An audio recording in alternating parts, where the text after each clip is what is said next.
हम तो हिंदू पहले ही नहीं है। अच्छा, हम हिंदू नहीं है जी।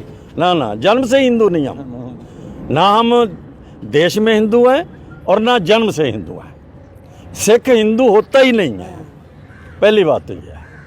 पर सिख जो है वो वैष्णो देवी माता जी की भी फोटो लगाते हैं। अरे कोई मेरे जैसा साईं बाबा जी की बेवकूफ भी जाता लगाते हैं, है सब तो लगाते जाने हैं। दो उसे, जी। उसमें क्या फर्क पड़ता है? अगर मूर्ख आदमी कोई जाता है तो उसमें क्या फर्क पड़ता है? वो हिंदुओं से अलग हटके ही बना है। जी। नहीं, ये हिंदुओं से हटके नहीं बना। हम बौद्ध थे, मजबूरी में हमें 8वीं सदी के बाद हिंदू कहा गया और हम हिंदू नहीं थे, मगर अछूतापन के कारण हम गुलाम हुए और हम कभी भी हिंदू नहीं थे। जी, अछूतापन के कारण हम लोग गुलाम हुए, हम कभी भी हिंदू नहीं थे।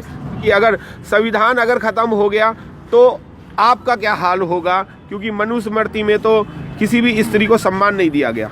देखिए मिलेंद्र जी, संविधान खत्म हो गया तो ये एक प्रश्न है और इसका आंसर हमारे पास है। हम अपनी जान की बाजी लगाकर भी संविधान को जिंदा रखेंगे। जय भीम, जय भीम, जय संविधान, जय संविधान। आज बहुजन जाग गया है, मूल निवासी जाग गया है। वो अपने अधिकारों को जानता है कि मेरे अधिकार क्या हैं और मेरे को कैसे आगे बढ़ना है, और ये संविधान के द्वारा ही संभव है। हम सब मिलकर एलडीएफ के माध्यम से, एलडीएफ इसके लिए काम कर रहा है, घर घर में जा रहा है और लोगों को जगा रहा है।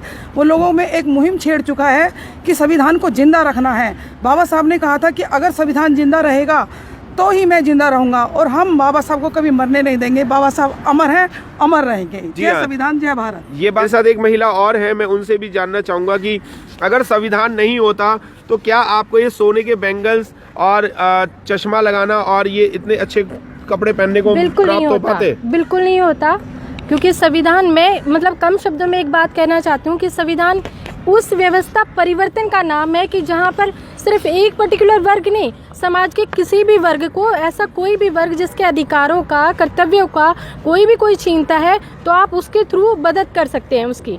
इसमें एक और अच्छी बात है, मैं कहना चाहूँगी कि हमारा संविधान उस शेर की तरह है कि उसमें इतना ज्ञान है। वो इसलिए शेर है क्योंकि उसमें इतना ज्ञान है, उसमें इतनी ताकत है कि आधे लोग तो उसका नाम सुन के डर जाते हैं और बाकी आधी उसकी दहाड़ सुन के मर जाते हैं। जी जी, बिल्कुल, दहाड़ सुन के मर जाते हैं। मैं इसी कड़ी में डॉक्टर साहब को भी जोड़ना चाहूँगा और मैं ये पूछना चाहूँगा कि अगर संविधान की दहाड़ से मर जाते हैं, यानी कि धाराओं से मर जाते हैं?